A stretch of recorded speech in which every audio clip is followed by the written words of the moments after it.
Expect another huge increase in Social Security payments this year. I'm telling you, man. Yep, you heard it here first. Your old buddy Josh. Everyone else say, no, they're not going to give us that much. You watch, because you don't understand how Social Security works, but I do. That's why you come to this YouTube channel, Heritage Wealth Planning.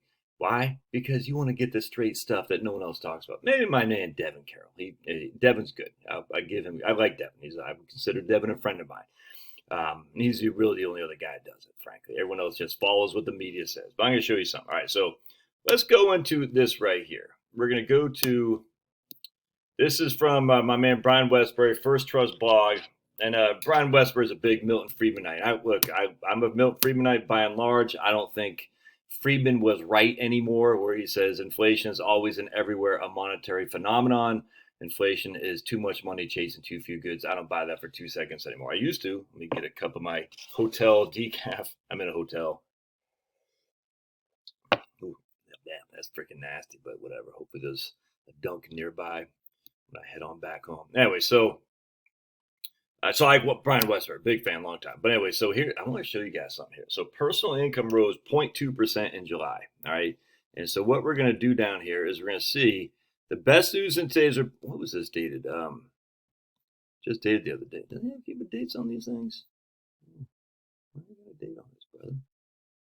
It was just dated the other day because it's just previous post. All right.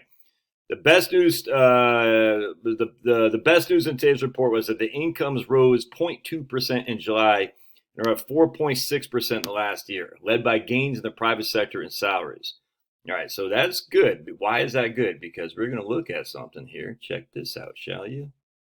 Oh, here it is. So that's weird. He puts a date on the bottom. August 31st. All right, so about 2 weeks ago. So check this out. Here's from the BLS. All right, and so what we're going to see here is we're going to say compensation costs for civilian workers increased 4.5% in the 12 months period ending June 2023. It increased 5.1% in June of 2022. Interesting. Wages and salaries increased 4.6% for the 12-month ending in June 2023. Hear that? Wages and salaries increased 4.6% for the 12 months ending in June 2023 and 5.3% for the 12-month period ending in 2022. Why does that matter? All right, because the average wage index. So if you're under the age, I'm going to go into how this works real quick. We got to talk about the AWI. All right, so when we compute an insured worker's benefit, we first adjust or index his or her earnings to reflect the change in general wage levels that occurred during the worker's years of employment. Such indexing ensures that a worker's future benefits reflect the general rise in standard of living that occurred during his lifetime. Up to 35 years of earnings are needed to compute the average index monthly earnings. All right. An insured worker, that'd be me, I'm an insured worker, becomes eligible for retirement benefits when he or she reaches the age of 62.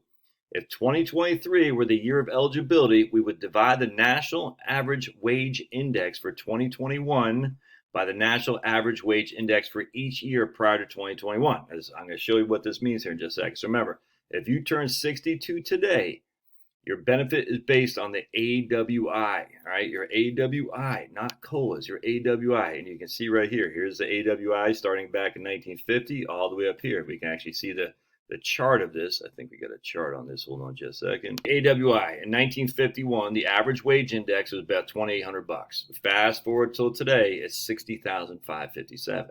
The last adjustment on AWI was 8.89%. Again, that would be for people in 2021. All right.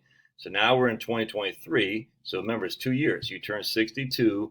They look at every single wage from basically the top 35 years. And they say the top 35, all right, we index them for these earnings, for the indexing for the AWI, average wage index. All right. So here's 2021 AWI, and that's effective for 2023, if that makes sense.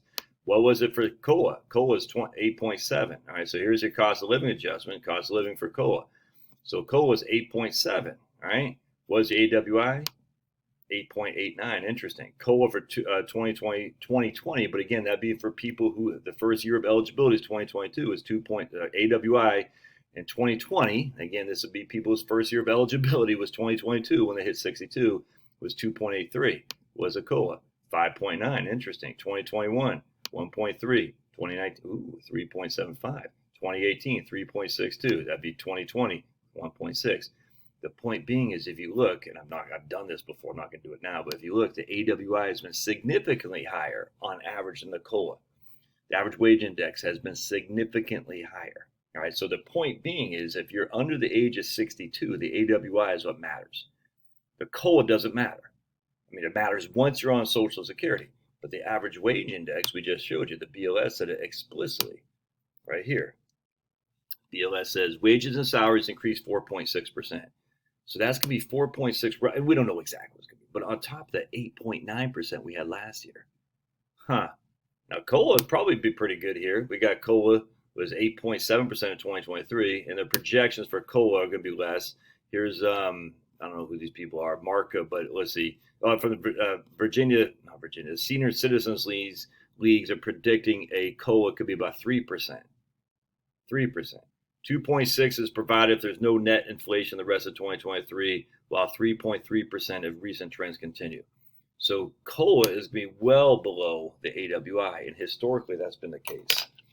So this is good stuff, dude. 100%. Your average wage index is what matters for you, and as you're building your Social Security benefits. So I'm 53. I don't care about COLA. I care about AWI. And again, AWI, I just want to show you again. If you compare AWI versus COLA, I will just pick let's pick 2020, 2010. Nothing in COLA. Nothing in COLA. 2010 and 2011, nothing. Let's do 20. That'd be 20.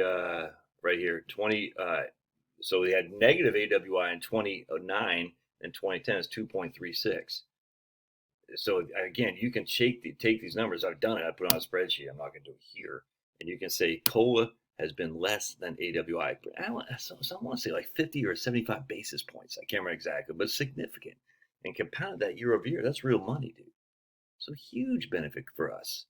Now, if you're retired and already on Social Security, you're still going to get a benefit increase, like 3 to 3.5%, maybe 2 to 3, probably about 3 to 3.5. But for the vast majority of workers, we're going to get a huge increase again on top of the huge increase we had last year. But Josh, we got to be negative about something. But you take the W when you can get it, baby. Love to hear your thoughts. Again, if these videos help you and you want to subscribe to my email list, is the doobie doo. I don't email very often just because I just don't. But every probably a couple. I haven't emailed probably 2 months. But I need to. I'll email every now and again. Then I'll get a hair up my butt. You know what I'm saying? I'll start emailing more. But I don't spam or anything like that. Just sign up for my email list and don't forget to sign up for my Locals channel. $5 a month. Locals. We go live every Wednesday night on Locals, just for the locals. Locals only, baby. We're gonna get surfs up. Surfs up, dude. All right, we'll see you guys.